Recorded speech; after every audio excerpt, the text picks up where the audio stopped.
Assalamualaikum warahmatullahi wabarakatuh. Perkenalkan, nama saya Sinta Diani. Saya dari Prodi IPS semester 5A. Dan saya Bia Rabiatul Adawiyah dari Prodi IPS semester 5A. Ibu dosen yang saya hormati dan teman-teman yang saya cintai, alhamdulillah pada kesempatan kali ini kita akan bahas materi yang berjudul Islam dan Transformasi Sosial Budaya Masyarakat Nusantara. Nah, sebelum kita masuk ke materi, kita akan bahas pengertian tentang Islam. Islam adalah salah satu agama dari kelompok agama yang diturunkan oleh Allah Subhanahu wa taala kepada Nabi Muhammad SAW. Islam itu berasal dari kata al-Islam yang artinya berserah diri kepada Allah Subhanahu wa taala atau mengimani satu Tuhan, yaitu Allah. Nah, setelah kita tahu apa itu Islam, maka selanjutnya kita akan mengartikan apa itu transformasi sosial budaya masyarakat Nusantara. Jadi, transformasi itu memiliki arti berupa perubahan struktur lain dengan menambah atau mengurangi atau menata kembali unsur-unsurnya, atau bisa dirujuk pada arti perubahan. Jadi, transformasi sosial budaya masyarakat Nusantara adalah perubahan tata kehidupan masyarakat yang meliputi perubahan sosial sekaligus perubahan budaya Nusantara. Nah, jadi kita akan membahas tentang Islam yang memberi perubahan sosial dan budaya bagi masyarakat Nusantara. Langsung saja kita membahas ke materi pertama.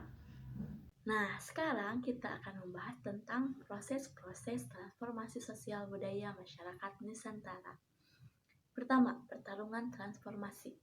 Sejarah Islam di Nusantara bisa dilihat dari berbagai perspektif, tapi yang paling menarik adalah melihatnya sebagai kanvas pertarungan transformasi di mana peradaban-peradaban besar dunia datang silih berganti dan silih berebut pengaruh di dalamnya.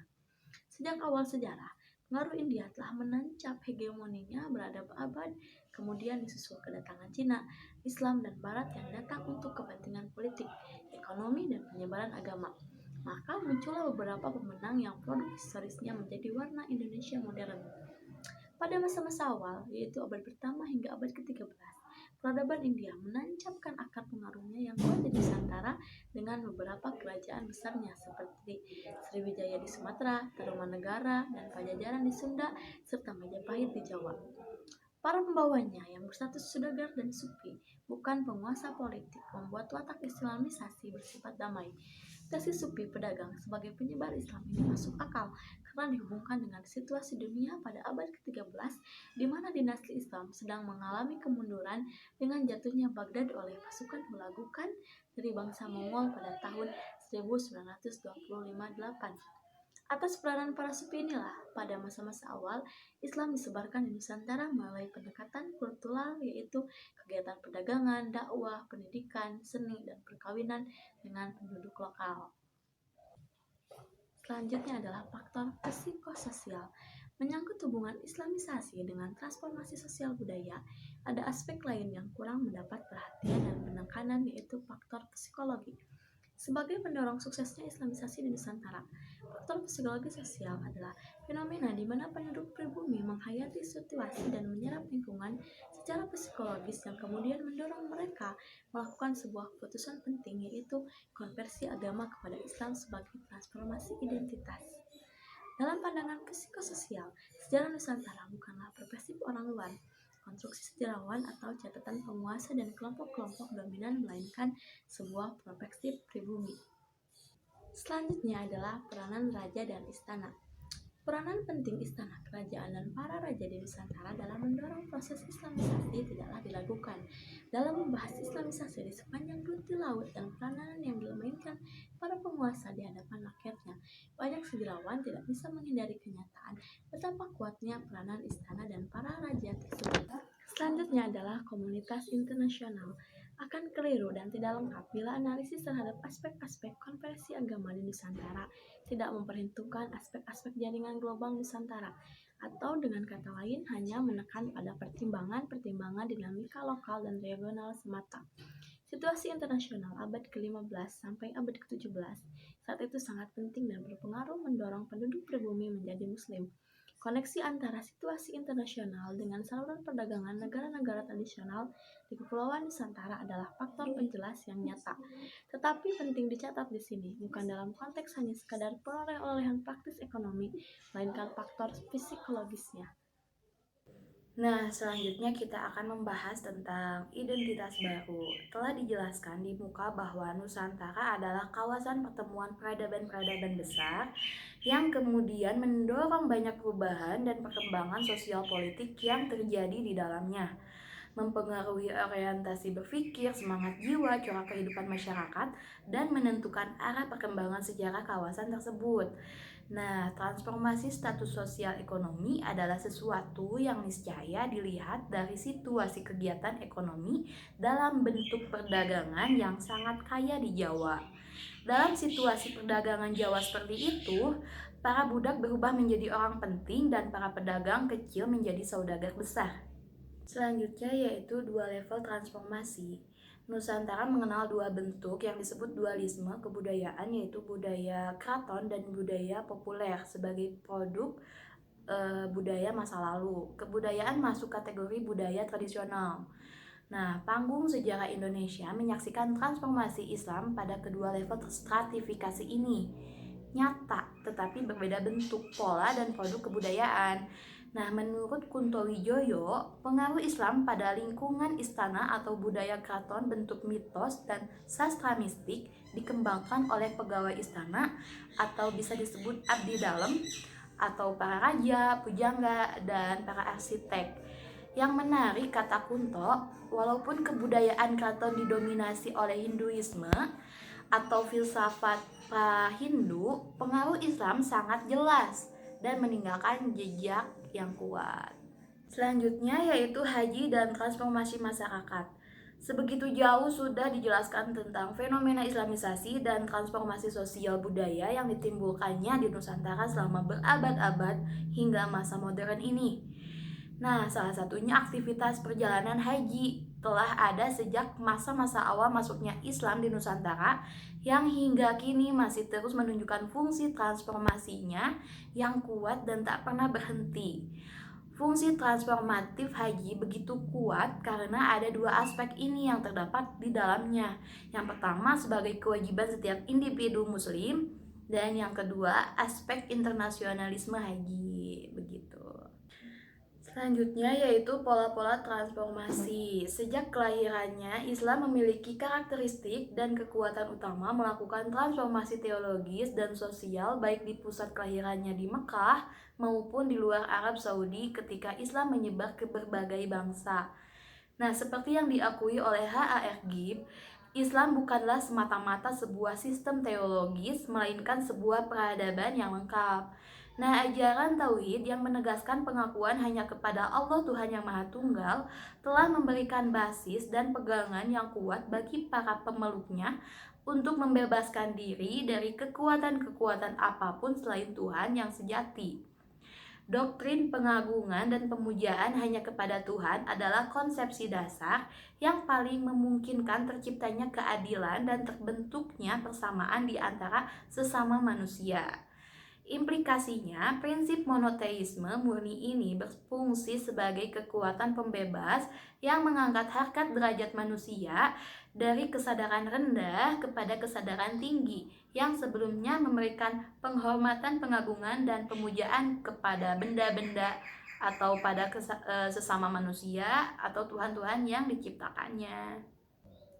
Doktrin Tauhid. Bertemunya doktrin Tauhid dengan kesadaran teologis dan budaya lokal masyarakat Nusantara telah menyebabkan terciptanya berbagai bentuk perubahan atau pola transformasi sosial dengan produk budaya yang berbeda-beda. Paling tidak ada 4 pola yang diidentifikasinya. Yang pertama, penghilangan. Kebudayaan dan tradisi Hindu dihilangkan dan tak dipertahankan lagi. Yang kedua, penggantian. Tradisi-tradisi Hindu diganti dengan tradisi Islam. Yang ketiga, penggabungan, melahirkan koeksistensi dua budaya dalam adonan yang disebut sinkretisme, seperti terdapat pada kampung adat, upacara-upacara keagamaan selamatan, sekaten, dan lain-lain. Dan yang terakhir, penciptaan. Masyarakat Islam Nusantara menciptakan tradisi-tradisi dan kebudayaan baru yang sebelumnya tidak ada pada masa Hindu.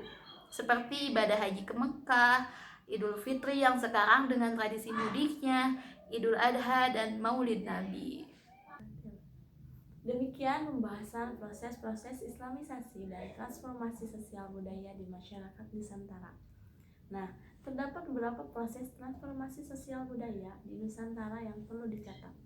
Yang pertama, transformasi dari situasi lokal dan regional Nusantara ke situasi global dan kosmopolit melalui aktivitas perdagangan internasional.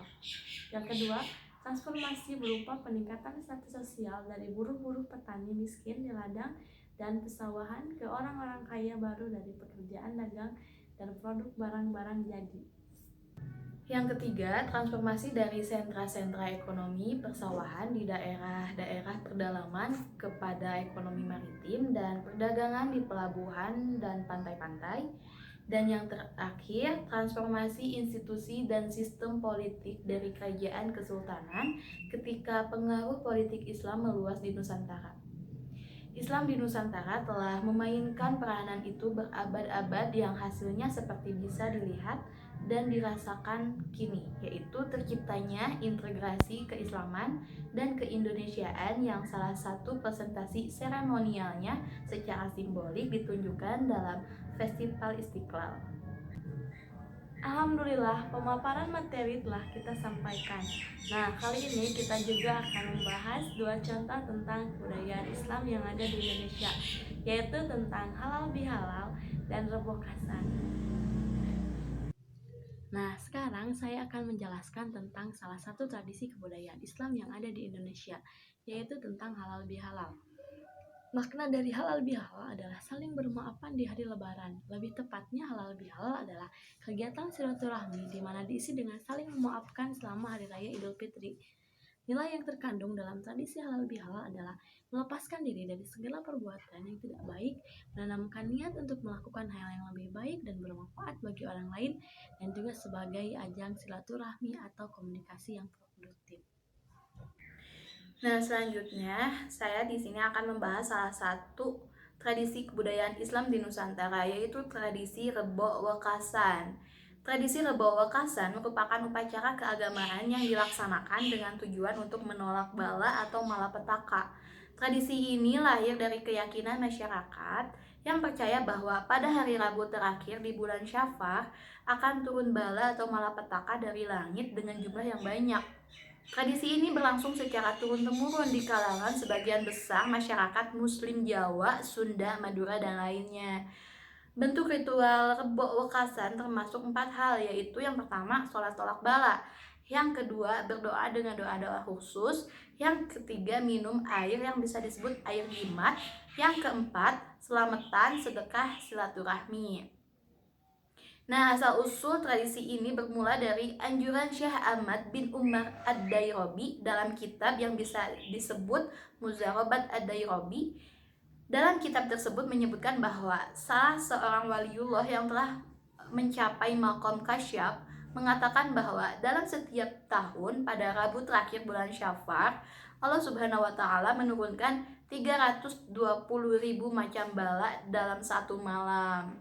Nah, oleh karena itu, mereka menyarankan umat Islam untuk sholat dan berdoa memohon agar dihindarkan dari bala tersebut. Alhamdulillah, pemaparan materi telah kita sampaikan. Mohon maaf bila ada salah kata dalam penyampaian. Sekian dari kita. Wassalamualaikum warahmatullahi wabarakatuh.